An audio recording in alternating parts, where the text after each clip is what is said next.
ဒီဇလန်ကတော့ဖခင်တယောက်ကသူ့သမီးဟာရုတ်တရက်ဇမ်ဘီအဖြစ်ပြောင်းလဲနေတယ်ဆိုတာသိလိုက်ရတဲ့အကြောင်းဖြစ်ပါတယ်လူတွေကသူ့သမီးကိုအန္တရာယ်ပြုမဲ့အခြေအနေကနေကာကွယ်ဖို့သူဟာပင်လယ်ကမ်းခြေရှိကျေးရွာတရွာကိုခေါ်သွားပါတယ်သူကိုယ်တိုင်ကတရိတ်ဆန်ယုံမှာကြားလေ့ကျင့်ပေးသူဖြစ်တာကြောင့်သမီးကိုလူတွေနဲ့အန္တရာယ်မဖြစ်ဘဲနေထိုင်နိုင်အောင်လေ့ကျင့်ပေးဖို့ကြိုးစားပါတယ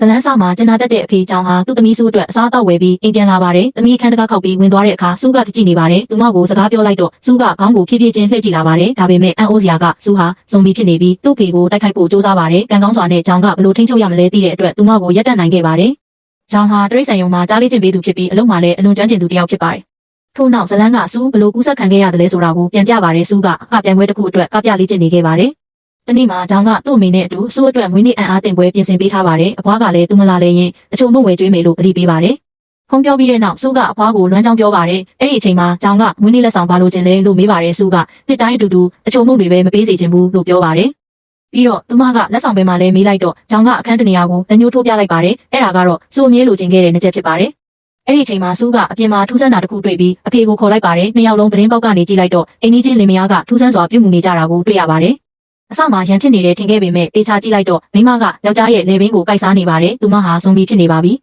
။သူတို့နှစ်ယောက်ကြောက်လန့်ပြီးပုံနေကြပေမဲ့စုရဲ့ဖုံးမိသွားပါတယ်။အတန်ကြားတဲ့ဇွန်ဘီကနှံကိုခေါင်းနဲ့ဝင်တိုက်ရင်အကွဲသွားစေပါတယ်။ချောင်းကသမီးကိုကာကွယ်ပြီးအဆောက်အဦထဲကနေပြေးထွက်သွားပါတယ်။အပြင်ရောက်တော့ရက်ွက်တစ်ခုလုံးပျက်စီးနေပါပြီ။လူတွေမကပဲခွေးတွေတောင်ဇွန်ဘီဖြစ်ကုန်ပါတယ်။ရဲကိုဖုံးဆက်ပေမဲ့ဘယ်သူမှမဖြေပါဘူး။ဒါကြောင့်ချောင်းကအဖွားရှိတဲ့ကျေးရွာကိုထွက်ပြေးမယ်လို့ဆုံးဖြတ်ပါတယ်စုကဘယ်လိုသွားကြမလဲလို့မေးတော့ကျွန်တော်တို့ကိုယ်တိုင်ဇွန်ဘီလိုဟန်ဆောင်မယ်လို့ပြောပါတယ်။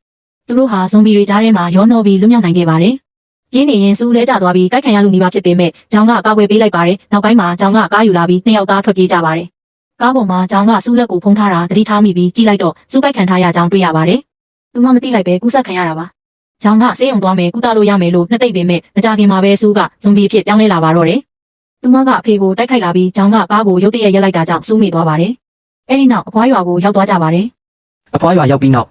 ်အဖွားကချောင်းတယောက်ထက်ပြန်လာတာကိုမြင်ပြီးအံ့ဩသွားပါတယ်။စူးပင်မလဲလို့မေးတော့ချောင်းကနေမကောင်းလို့ပဲပြောပါတယ်။အဖွားကစိုးရိမ်ပြီးစူးရှိတဲ့အခန်းထဲဝင်သွားတဲ့အခါအခန်းတစ်ခုလုံးပျက်စီးရှုပ်ပွားနေပြီးစူးကဇွန်ဘီဖြစ်နေကြောင်းတွေးလိုက်ရပါတယ်။ကံကောင်းစွာနဲ့အဖွားကကိုယ့်ကိုယ်ကိုကာကွယ်နိုင်ခဲ့ပါတယ်။နောက်ပိုင်းမှာတော့အဖွားဟာစူးရဲ့မွေးနေ့မှာဒီလိုဖြစ်သွားတာကိုစဉ်းစားပြီးငိုကြွေးနေပါတယ်။ချောင်းကနှစ်သိမ့်ပေးပြီးတောက်ဖွင့်လိုက်ရတဲ့မှာအစိုးရကကူးစက်ရောဂါအရေးပေါ်အခြေအနေကြေညာထားပြီးကူးစက်ခံထားရသူတွေနဲ့မဆက်ဆံဖို့တတိပေးနေပါတယ်။ချောင်းကစူးကိုဆေးရုံခေါ်သွားပေမဲ့အရင်ဆုံးသူတယောက်တည်းဝင်ကြည့်ဖို့ဆုံးဖြတ်ပါတယ်။ဆေးရုံထဲမှာကူးစက်ခံထားရတဲ့သားလေးကိုမိခင်တယောက်ကကာကွယ်ပေးနေပြီးရဲတွေကလိုအပ်ရင်ပြစ်တက်ရမယ်လို့ဆွေးနွေးနေကြတာကိုမြင်ရပါတယ်။ရုတ်တရက်ကလေးကသူ့အမေကိုကိုက်လိုက်ပြီးရဲတွေကချက်ချင်းပြစ်တက်လိုက်ပါတယ်။ဒီမြင်ကွင်းကိုမြင်လိုက်ရတဲ့ချောင်းဟာအလွန်ထိတ်လန့်သွားပြီးဆေးရုံကနေထွက်ပြေးလာပါတယ်။ချောင်းဟာစူးကိုအစိုးရလက်ထဲမပေးချင်တာကြောင့်သူကိုယ်တိုင်မြုပ်နှံပစ်ဖို့တွင်ကြီးတူပါတယ်။ဒါပေမဲ့စူးကသူ့ကိုဖေဖေလို့ခေါ်ခဲ့တဲ့အမတ်တရားတွေကိုတတိယလာပြီးမလုံနိုင်တော့ပါဘူး။ကော်ပြားကိုပြစ်ချလိုက်ပြီးစူးကိုဖက်ကငိုရင်းတိမ်မယ်ဆိုလဲအတူတူတေးကြမယ်လို့ပြောပါတယ်။အဖွားကဒေါသထွက်ပြီးမင်းမလုံနိုင်ရင်ငါလုပ်မယ်လို့ပြောပေမဲ့ချောင်းကတားလိုက်ပါတယ်။အဲ့ဒီအချိန်မှာစူးထွက်ပြေးသွားပါတယ်။သူတို့နှစ်ယောက်လိုက်ရှာကြရာချောင်းကစူးပဲသွားမယ်ဆိုတာခံမှန်းမိပါတယ်။အမှန်တကယ်လဲစူးဟာငငယ်ကအတော်နဲ့အတူသွားလေးရှိတဲ့နေရာကိုပြန်သွားတာဖြစ်ပါတယ်။ချောင်းကသူမမှတ်ဉဏ်တွေရှိသေးသေးသူမအသက်ရှင်နေသေးတယ်လို့ယုံကြည်နေပါတယ်။သူဟာစူးကြိုက်ဆုံးတခြင်းကိုဖွင့်ပေးလိုက်ပါတယ်။အန်ဩစရာကစူးဟာတခြင်းကြတာနဲ့အရင်လိုကပြလာပါတယ်။ဒါကိုမြင်ပြီးချောင်းအလုံးဝမ်းသာသွားပါတယ်။အိမ်ပြန်ရောက်တော့ထီထဲကဆရာဝန်တယောက်ကဗိုင်းရပ်စ်ဟာအုံနောက်လှုပ်ဆောင်ချက်တွေကိုဖျက်ဆီးပေမဲ့အမတ်တရားနဲ့စိတ်လှုပ်ရှားမှုတွေကိုလှုပ်ဆော်ပေးရင်ပြန်လည်ကောင်းမွန်လာနိုင်တယ်လို့ရှင်းပြနေပါတယ်။ဒီသတင်းကြောင့်ချောင်းမျောလင်းချက်ပြန်ရလာပါတယ်။မကြခင်မှာချောင်းရဲ့တငယ်ချင်းတောင်ရောက်လာပါတယ်။စူးကိုမြင်လိုက်တာနဲ့ရဲခေါ်ဖို့စူးစမ်းပေမဲ့ချောင်းကတားပြီးစူးကနေပြီးဗီဒီယိုတွေပြသပါတယ်။ထို့နောက်ဆရာဝန်ရဲ့တီအိုရီကိုရှင်းပြပြီး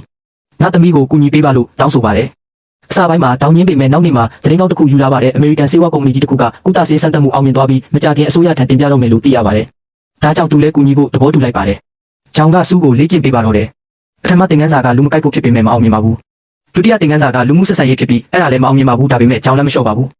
နေ့တိုင်းမတန်းရေးပြီးစူးရဲ့တိုးတက်မှုကိုစောင့်ကြည့်နေပါတယ်။တဖြည်းဖြည်းနဲ့စူးဟာတိုးတက်လာပါတော့တယ်။အရင်ကလက်ပေးလိုက်ရင်ကိုက်တက်ပေမဲ့နောက်ပိုင်းမှာမကိုက်တော့ပါဘူး။ချောင်းအလုံးကုန်ယူဝမ်းသာသွားပါတယ်။လေ့ကျင့်မှုတွေဆက်လုပ်နေတဲ့အချိန်မှာစူးရဲ့အဖွားကသူမကိုလှလှပပပြင်ဆင်ပေးပြီးအပြင်ခေါ်သွားပါတယ်စူးဟာအစားအသောက်နဲ့ရလို့ဆိုင်တစ်ဆိုင်ထဲဝင်သွားပြီးပစ္စည်းတစ်ခုကိုပတ်စံမပေးဘဲယူလိုက်ပါတယ်။ဆိုင်ရှင်ကလိုက်ဖမ်းပေမဲ့ကြောင်ရောက်လာပြီးစူးကိုဖတ်ထားလိုက်ပါတယ်။အဲ့ဒီအချိန်မှာစူးဟာအချိန်တော်ကြာပြီးနောက်ပထမဆုံးအချိန်စကားပြောလာပါတယ်။သူမလက်ထဲမှာကင်ထားတဲ့အစားအသောက်နာမည်ကိုပြောလိုက်တာပါ။ဒီအတန်ကိုကြားလိုက်ရတဲ့အကြောင်းဟာမျက်ရည်ကျသွားပါတယ်။စူးတဖြည်းဖြည်းကောင်းလာနေပြီဆိုတာသူယုံကြည်လာပါတယ်။ဒါပေမဲ့ပြဿနာအသစ်တစ်ခုပေါ်လာပါတယ်။ယွန်ဟာကြောင်ရဲ့အိမ်ထဲဝင်သွားပြီးမှတ်စုစာအုပ်တွေကိုတွေ့ရှိသွားပါတယ်။အဲ့ဒီထဲမှာစူးဟာဇွန်ဘီဖြစ်ကြောင်းအမှန်တရားအားလုံးရေးထားပါတယ်။ယွန်ကရဲကိုတိုင်မယ်လုပ်နေချိန်အဖွားကတားလိုက်ပါတယ်။ဒေါသထွက်နေတဲ့အဖွားကအံ့အားသင့်စရာလှုပ်ဝက်ချက်တစ်ခုကိုဖွင့်ဟလိုက်ပါတယ်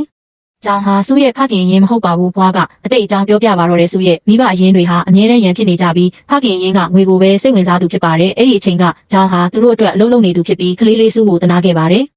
နောက်ပိုင်းမှာကြောင်ဟာစုကိုခေါ်ပြီးစုမျိုးမှာအတူနေထိုင်ခဲ့ပါတယ်တနေ့သူတငယ်ချင်းတောင်ရဲ့ဝင်းနေပွဲကိုတွားတက်ဖို့ဆုံးဖြတ်ပြီးစုကိုအိမ်မှာတယောက်ထဲထားခဲ့ပါတယ်အဲ့ဒီအချိန်မှာကြောင်ရဲ့ညီမကမင်းကဒီကလေးကိုတာဝန်ယူမယ်လို့ပြောထားတာမဟုတ်လားလို့ဖုန်းဆက်ပြီးစုပါတယ်သူမကစုကိုတွားကြည့်ဖို့ထွက်လာစဉ်ကားတိုက်ခံရပြီးတေဆုံးသွားခဲ့ပါတယ်ဒီဖြစ်ရဲ့ကြောင့်ကြောင်ဟာကိုကိုအပြစ်တင်နေခဲ့ပါတယ်။နောက်ပိုင်းစုကသူ့ကိုဖေဖေလို့ခေါ်တဲ့နေ့မှာတော့ဒီနေ့ကစပြီးငါတကယ်မင်းဖေဖြစ်မယ်လို့အလေးပေးခဲ့ပါတယ်။ယခုအချိန်သို့ပြန်ရောက်လာတဲ့အခါယွန်ကစုကိုတက်ဖို့ကြိုးစားပါတယ်ဒါပေမဲ့ကြောင်ကရှေ့ကနေဝင်ကာကွယ်ပြီးထိခိုက်ဒဏ်ရာရသွားပါတယ်သူကယွန်ကိုစူးနာကိုနောက်တစ်ခါမလာနဲ့လို့တတိပေးပါတယ်မကြခင်ကျောင်းအုပ်ကြီးနဲ့အစိုးရတာဝန်ရှိသူတွေလာစစ်ဆေးတော့မယ်ဆိုတဲ့သတင်းရပါတယ်။ဒါကြောင့်စုဟာပုံမှန်ကလေးတယောက်လိုနေနိုင်ကြောင်းပြသဖို့ကျောင်းတရက်သွားတက်ရပါတော့တဲ့အစမှာအားလုံးအဆင်ပြေပေမဲ့ကျောင်းသားတွေကသူမကိုလှောင်ပြောင်ကြပါတယ်စုဒေါသထွက်လာတဲ့အခါမျက်လုံးရောင်ပြောင်းသွားပြီးကလေးတွေကြောက်လန့်သွားပါတယ်။ကျောင်းကချက်ချင်းရောက်လာပြီး contact lens ကိုပြန်တက်ပေးလိုက်ပါတယ်နောက်ပိုင်းကျောင်းသားတွေကတောင်းပန်ပြီးစုနဲ့ခင်မင်လာကြပါတယ်ဒီအချိန်မှာစုရဲ့ဖခင်ရင်းပြန်ပေါ်လာပါတယ်။သူကစုကိုခေါ်သွားမယ်လို့ပြောပေမဲ့အမှန်တကယ်ရွယ်ချက်ကအစိုးရကပေးတဲ့စုချင်းငွေကိုရချင်တာဖြစ်ပါတယ်။ကျောင်းရောက်လာပြီးနှစ်ယောက်အပြင်းထန်ရန်ဖြစ်ကြပါတယ်။ဖခင်ရင်းကမင်းကြောင့်မင်းညီမတည်ခဲ့တာလို့ပြောပြီးကျောင်းကိုနာကျင်စေပါတယ်ပြီးတော့စုကဇွန်ဘီပဲလို့ပြောလိုက်ပါတယ်ဒီစကားကြောင့်ကျောင်းအရန်ဒေါသထွက်သွားပါတယ်စုကသူ့ဖေအနေရရှိနေတာကိုမြင်ပြီးမထိန်နိုင်တော့ပဲရှေ့ထွက်လာကဖခင်ရင်းကိုကိုက်လိုက်ပါတယ်အဲ့ဒီလူလဲဇွန်ဘီဖြစ်သွားပါတော့တဲ့ကျောင်းကစုကိုခေါ်ပြီးထွက်ပြေးဖို့ဆုံးဖြတ်ပါတယ်ယုံကအမတ်တရားအလုံးသိသွားပြီမဲ့နောက်ဆုံးမှာကျောင်းကိုကူညီဖို့ဆုံးဖြတ်လိုက်ပါတယ်သူတို့စုကိုလွတ်မြောက်အောင်စီစဉ်နေချိန်မှာရဲတွေကသူတို့ရှိတဲ့နေရာကိုရှာတွေ့သွားပါတယ်အဆောက်အဦကိုဝိုင်းထားပြီးလက်နက်ချပါလို့အမိန့်ပေးကြပါတယ်ကျောင်းကငါသမီးကအန္တရာယ်မရှိဘူးလို့အော်ပြောပေမဲ့ဘယ်သူမှမယုံကြပါဘူးရဲတွေအဆောက်အဦထဲဝင်လာတော့ကျောင်းဟာစုကိုဖတ်ထားပြီးငိုပါတော့တယ်ဖေဖေမင်းကိုမကာကွယ်နိုင်တော့ဘူးလို့ပြောပါတယ်ပြီးတော့အန်အောစရာတောင်းဆိုမှုတစ်ခုလုပ်လိုက်ပါတယ်ငါ့ကိုကြိုက်ပါဒါဆိုငါတို့အမြဲတမ်းအတူရှိနေလို့ရမယ်စုကအစမှညှင်းပေမဲ့ကျောင်းအချိန်ချင်းတောင်းဆိုတာကြောင့်နောက်ဆုံးမှကြိုက်လိုက်ပါတယ်အဲ့ဒီအချိန်မှာရဲတွေဝင်လာပြီးပြစ်ခတ်ကြပါတယ်ကျောင်းကစုကိုကိုနဲ့ကာကွယ်ပြီးကြီးစံထိမှန်သွားပါတယ်အဲ့ဒီခိုက်တက်မှာပဲစုဟာပထမဆုံးအချိန်ရှင်းရှင်းလင်းလင်းစကားပြောနိုင်လာပါတယ်သူမကဖေဖေလို့ခေါ်လိုက်ပါတယ်ကျောင်းကအပြုံးလေးနဲ့သမီးလေးပေးကင်းကင်းနေပါလို့ပြောပြီးတတိလစ်သွားပါတယ်။၃ လအကြာစုဟာဆေးရုံမှာနိုးလာပါတယ်။ဆရာဝန်တွေကဗိုင်းရပ်စ်ပျောက်သွားပြီးလူသားဖြစ်ပြန်ဖြစ်သွားပြီလို့ပြောကြပါတယ်။စုရဲ့ပထမဆုံးမိကုန်းကဖေဖေမှာလဲ